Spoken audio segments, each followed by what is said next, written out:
El Monte de las Ánimas. Autor: Gustavo Adolfo Bécquer. La noche de difuntos me despertó a no sé qué hora el doble de las campanas. Su tañido monótono y eterno me trajo a las mientes esta tradición que oí hace poco en Soria. Intenté dormir de nuevo, imposible. Una vez aguijoneada la imaginación, es un caballo que se desboca y al que no sirve tirarle de la rienda. Por pasar el rato, me decidí a escribirla. Como en efecto lo hice. Yo la oí en el mismo lugar en que acaeció, y la he escrito volviendo algunas veces la cabeza con miedo, cuando sentía crujir los cristales de mi balcón, estremecidos por el aire frío de la noche. Sea de ello lo que quiera, ahí va, como el caballo de copas. Atad los perros, haced la señal con las trompas para que se reúnan los cazadores y demos la vuelta a la ciudad. La noche se acerca, es día de Todos los Santos, y estamos en el Monte de las Ánimas. ¡Tan pronto! Hacer otro el día, no dejara yo de concluir con ese rebaño de lobos que las nieves del Moncayo han arrojado de sus madrigueras. Pero hoy es imposible. Dentro de poco sonará la oración en los templarios, y las ánimas de los difuntos comenzarán a tañer su campana en la capilla del monte.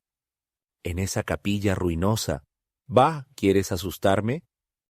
No, hermosa prima, tú ignoras cuánto sucede en este país, porque aún no hace un año que has venido a él desde muy lejos.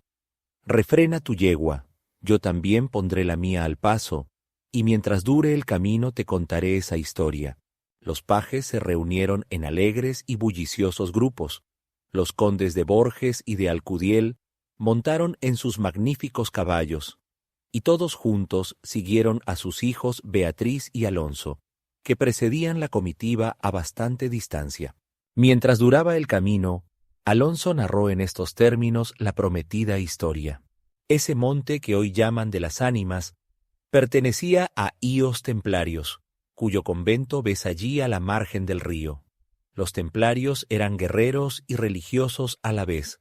Conquistada Soria a los árabes, el rey los hizo venir de lejanas tierras para defender la ciudad por la parte del puente, haciendo en ello notable agravio a sus nobles de Castilla, que así hubieran solos sabido defenderla, como solos la conquistaron.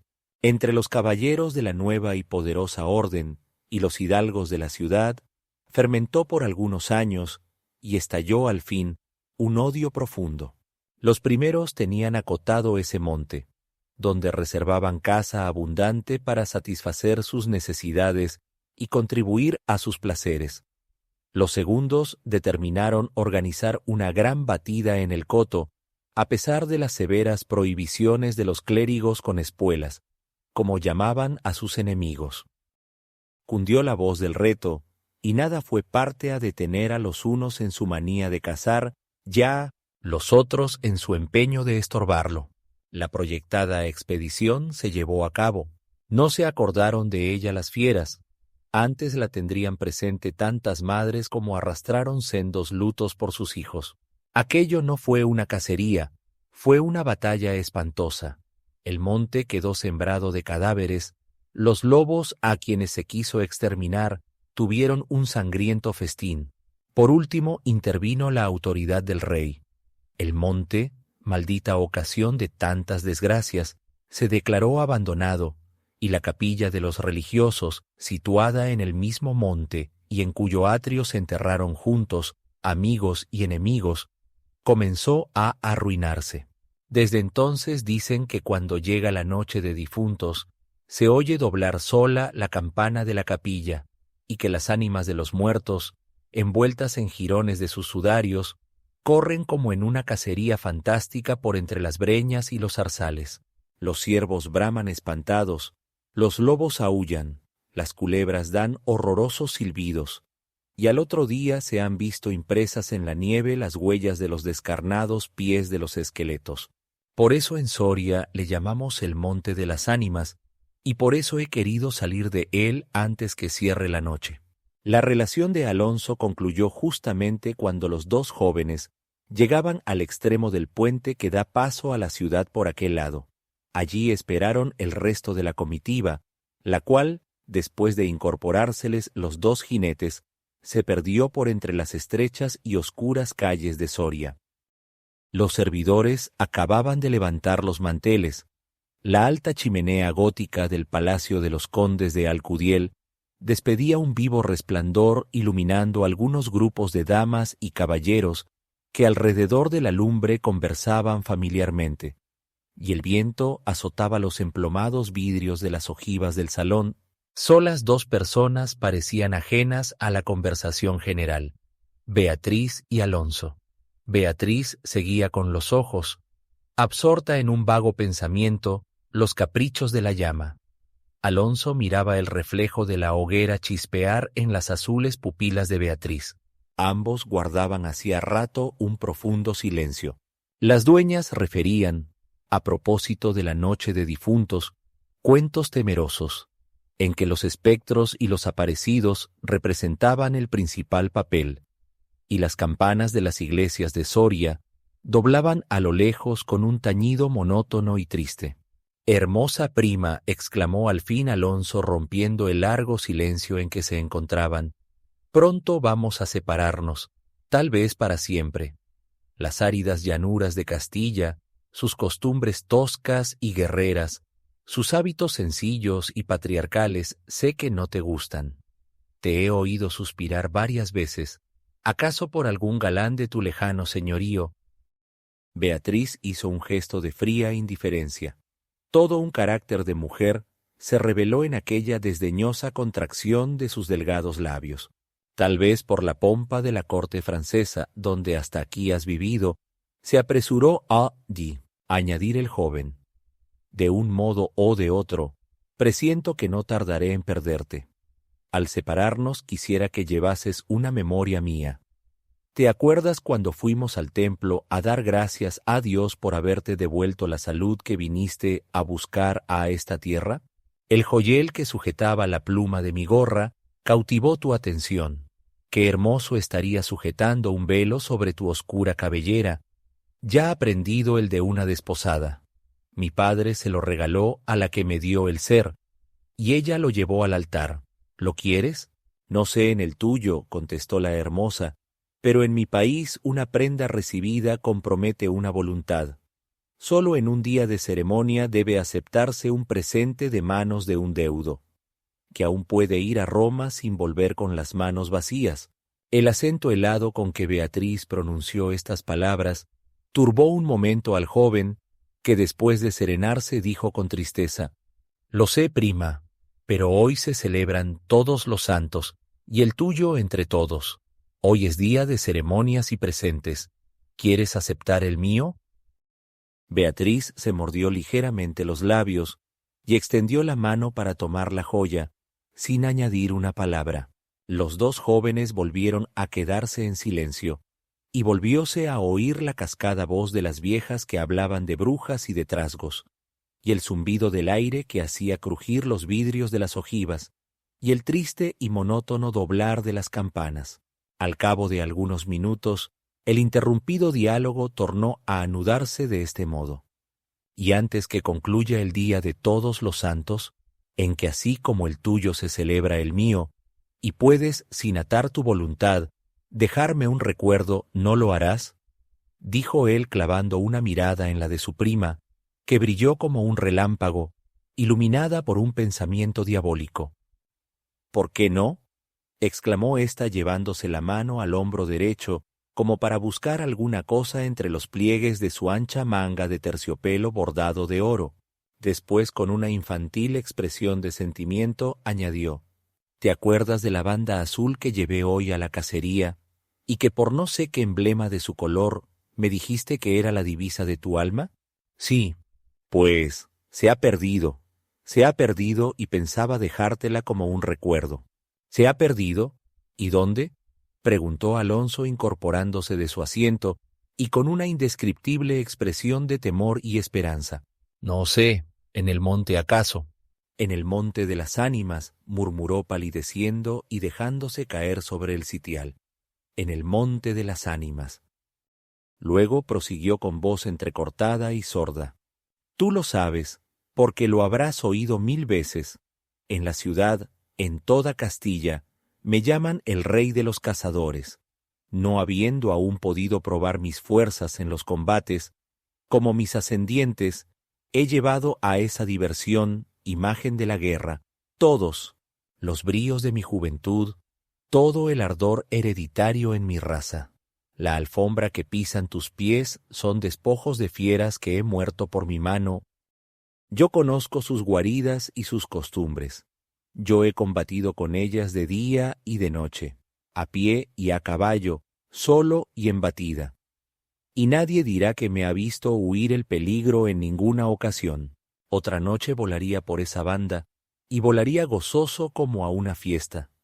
Y sin embargo, esta noche, ¿a qué ocultártelo? Tengo miedo. ¿Oyes?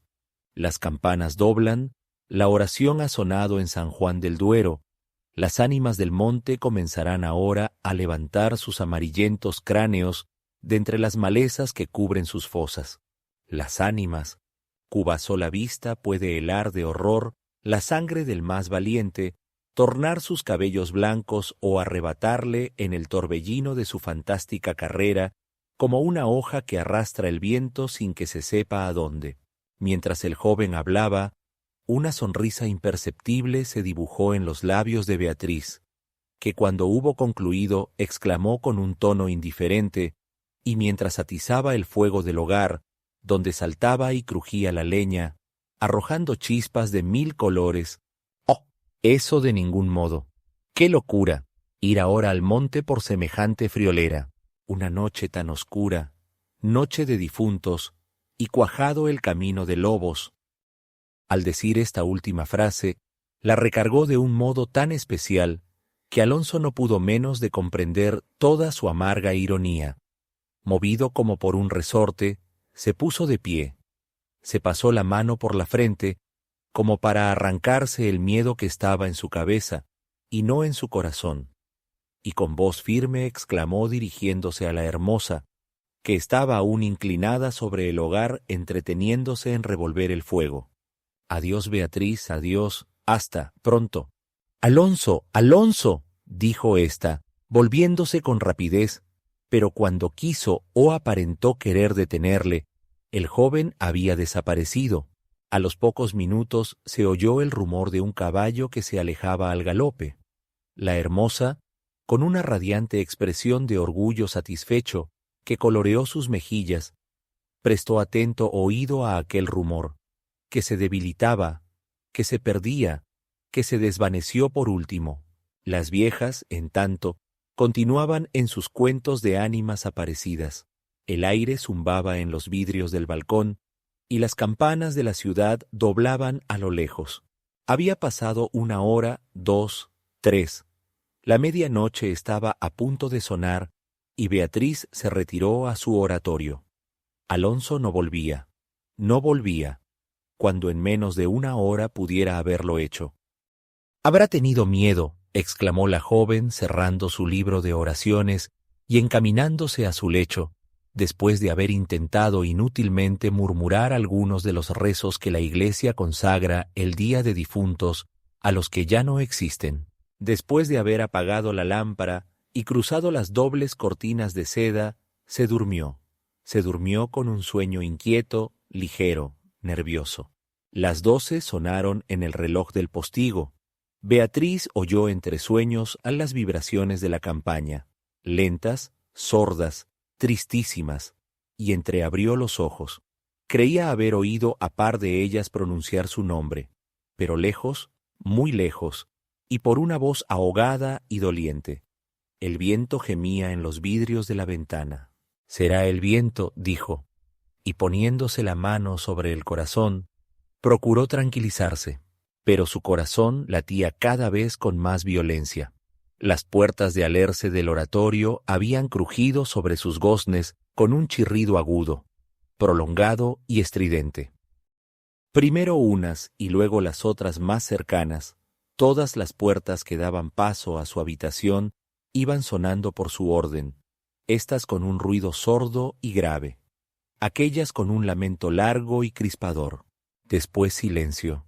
un silencio lleno de rumores extraños, el silencio de la medianoche, con un murmullo monótono de agua distante, lejanos ladridos de perros, voces confusas, palabras ininteligibles, ecos de pasos que van y vienen, crujir de ropas que se arrastran, suspiros que se ahogan, respiraciones fatigosas que casi se sienten, estremecimientos involuntarios que anuncian la presencia de algo que no se ve y cuya aproximación se nota no obstante en la oscuridad. Beatriz, inmóvil, temblorosa, adelantó la cabeza fuera de las cortinillas y escuchó un momento. Oía 1000 ruidos diversos. Se pasaba la mano por la frente, tornaba a escuchar. Nada, silencio. Veía con esa fosforescencia de la pupila en las crisis nerviosas, como bultos que se movían en todas direcciones. Y cuando dilatándolas las fijaba en un punto, nada, oscuridad, las sombras impenetrables. ¡Pah!, exclamó, volviendo a recostar su hermosa cabeza sobre la almohada de raso azul del lecho. ¿Soy yo tan miedosa como estas pobres gentes, cuyo corazón palpita de terror bajo una armadura, al oír una conseja de aparecidos? Y cerrando los ojos intentó dormir, pero en vano había hecho un esfuerzo sobre sí misma. Pronto volvió a incorporarse más pálida, más inquieta, más aterrada. Ya no era una ilusión. Las colgaduras de brocado de la puerta habían rozado al separarse, y unas pisadas lentas sonaban sobre la alfombra. El rumor de aquellas pisadas era sordo, casi imperceptible, pero continuado, y a su compás se oía crujir una cosa como madera o hueso, y se acercaban, y se movió el reclinatorio que estaba a la orilla de su lecho. Beatriz lanzó un grito agudo, y arrebujándose en la ropa que la cubría, escondió la cabeza y contuvo el aliento. El aire azotaba los vidrios del balcón. El agua de la fuente lejana caía, y caía con un rumor eterno y monótono. Los ladridos de los perros se dilataban en las ráfagas del aire, y las campanas de la ciudad de Soria, unas cerca, otras distantes, doblaban tristemente por las ánimas de los difuntos. Así pasó 1 hora, 2, la noche, 1 siglo, porque la noche aquella pareció eterna a Beatriz. Al fin, despuntó la aurora. Vuelta de su temor, entreabrió los ojos a los primeros rayos de la luz.